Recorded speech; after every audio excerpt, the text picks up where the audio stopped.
Hi everyone, it's Galen, design team member with Unity Stamp Company. Today I have a one-layer card. It's going to be stamped and watercolored, and I have a really sweet house scene with Unity stamps.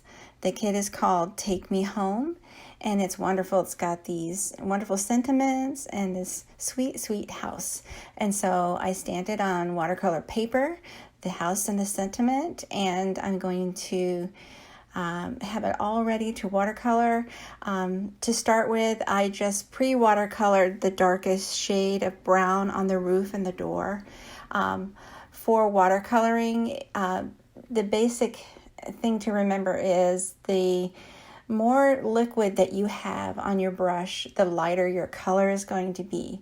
So if you want that dark shade of brown up there, you just have your brush a little wet and mix that brown and touch it into the darkest shade as well, and then move that around. And the stamp behind it will show the design as well. So I pre-mixed some of the colors. These are watercolors from Prima Marketing, and they are the tube style. I was given these watercolors during a watercolor class by Carissa. She is with Inky Fairy Designs, and she gave us these wonderful trays with little bits of watercolor in them in the tubes. And when they dry, you can reuse them just by adding some more water.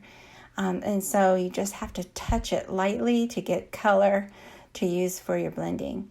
And so you have a water glass handy, and for detailed scenes I use more narrow watercolor brushes, and you just tap it into the water and a little bit in your mixture, and if you want it darker, you tap it right onto that dried tube of watercolor.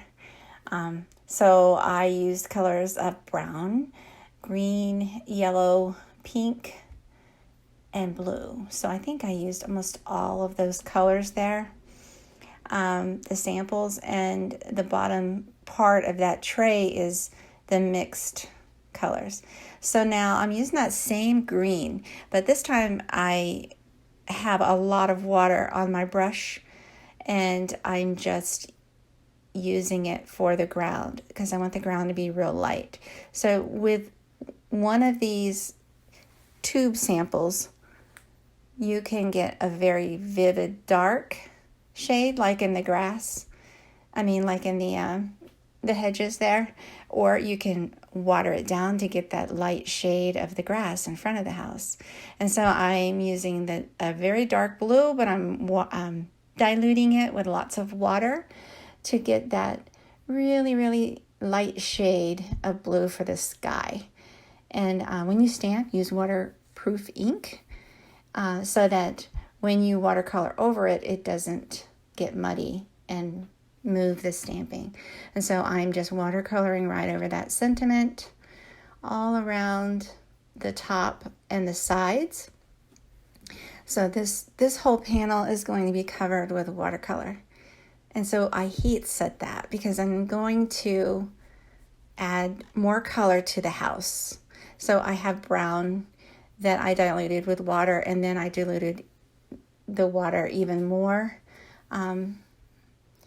to get a very light shade of tan, almost an ivory color for the house.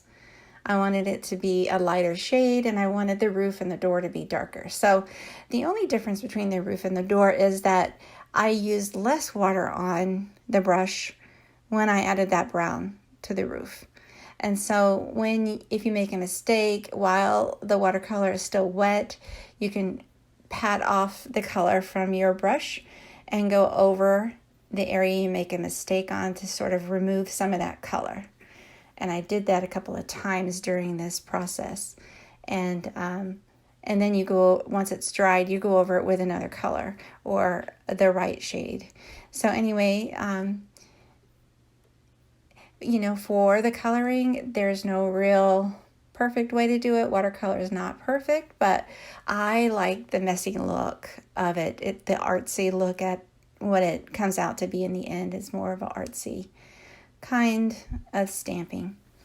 And so I just add lots of layers. You know, you can add the very lightest shade to get started and then come in with another color after it's dried, and it looks really nice. I like it. This is all dried and I like the way it looks. It's one layer. I added foam to the back of that top layer to place it onto the card base. And there you go, a really pretty and sweet Miss You card. Thanks so much for watching. I hope you take a moment to subscribe to my YouTube channel, and have a great day.